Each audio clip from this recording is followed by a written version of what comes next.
بسم اللہ الرحمن الرحیم۔ ناظرین السلام علیکم۔ نیوز چینل کھاریں گزٹ میں ہوں گل بخشالوی۔ آج کی خبر بعنوان من گھڑت اور بے بنیاد خبریں۔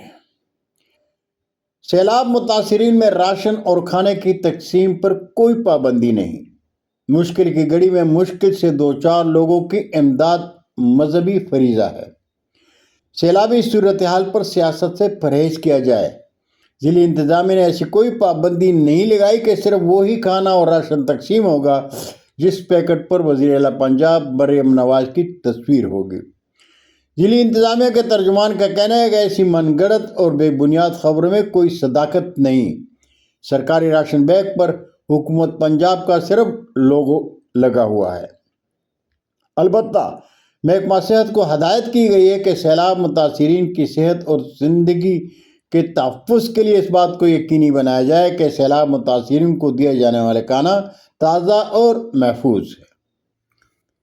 بہت شکریہ ناظرین، زندگی نے ساتھ دیا تو برقی رابطے میں پھر ملاقات ہوگی۔ تب تک کے لیے اجازت چاہوں گا۔ پاکستان زندہ باد۔